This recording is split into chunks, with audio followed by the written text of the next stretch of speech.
Magandang araw mga bata! Ang kwento natin ngayon ay tungkol sa isang mayabang na sasakyan. Isang naghahari-harian sa daan.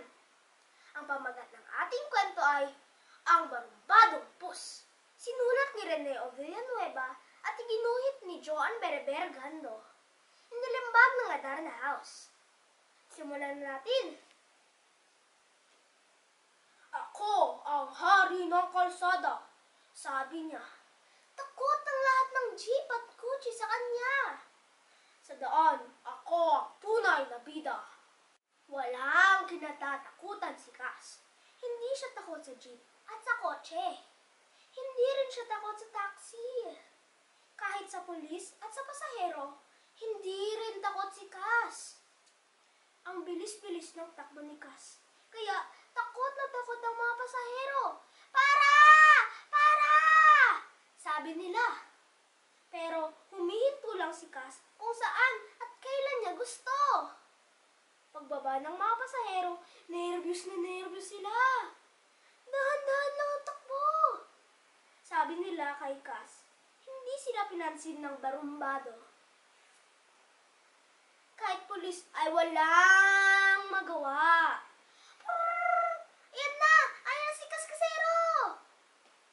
Unahan ang lahat sa pagtakbo para iwasan ang bus na barumbado. Talagang walang magawa ang lahat kay Cass. Kahit ilang ulit siyang pagsabihan, talagang matigas ang ulo. Ako ang hari ng kalsada. Lagi niya ang sinasabi. Gagawin ko ang lahat ng gusto ko. Walang pinakikinggan si Cass. Dahan-dahan lang, Kaskasero! Sabi ng mga halaman sa daan. Binugahan lang sila ng usok ni Cass. Saka nagtato ang humarurot ng gusto. Inubo ng inubo ang mga halaman. Pero hindi man lang lumingon si Kaskasero. Sa loob-loob niya. Yan ang mabuti sa pakailamero. At muli siyang kumaripas ng takbo. Minsay, kinausap siya ni Ulap. Huwag ka naman buga ng usok. Nangitim pati ilong ni Ulap. Sa dumi ng usok, muntik na siyang maiyak. Salbahe talaga si Kaskasero. Siya ay pus na walang modo. Kahit ang araw at ang buwan ay walang nagawa kay Cass. Wala siyang pinakikinggan kahit na sino. Ako ang hari ng kalsada. At katwiran niya, magagawa ko kahit anong gusto ko. Isang araw, naglasing si Cass. Glug, glug, glug, glug, glug, glug, glug, glug, glug. Inom ng inom si Cass. Glug, glug, glug, glug, glug, glug, glug, glug, glug. Pinigilan siya ng ulap at ng araw, pero hindi nakinig si Kaskasero. Kahit lasing, naisip pa rin niya magyabang.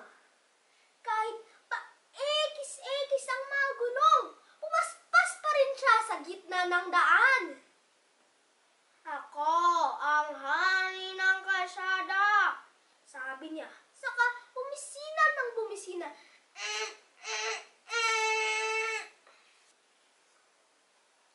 Mabilis na mabilis ang takbo ni Cass. Mabuti na lang at wala siyang sakay. Lasing na lasing ang bus na walang modo. Ang bilis-bilis ng kanyang takbo. Mas mabilis pa sa jeep. Mas mabilis pa sa taxi. Mas mabilis pa sa kotse. Pero hindi pa rin siya nasiyahan. Ang takbo'y lalo pa niyang bilinisan. Nabangga si Cass. Bali-bali ang bakal at ang tubo. Wasak ang makina. At baluktot ang tambutso. Parang napisang lata si Kaskasero. Hindi na ulit nakalabas ng daan si Kaskasero. Siya ay tinapon sa tambakan ng mga lumang sasakyan doon sa libingan ng mga walang modo. Hindi na makapagyabang si Kaskasero. Dito nagtatapos ang ating kwentong Ang Barbadong Pus. Sinulat ni Rene O. Villanueva at iginuhit ni Joan Berber Gando. Nilimbag ng Adarna House. O, tandaan niyo mga bata, hindi maganda ang maging masyadong mayabang. Kaya hanggang sa susunod nating kwentong,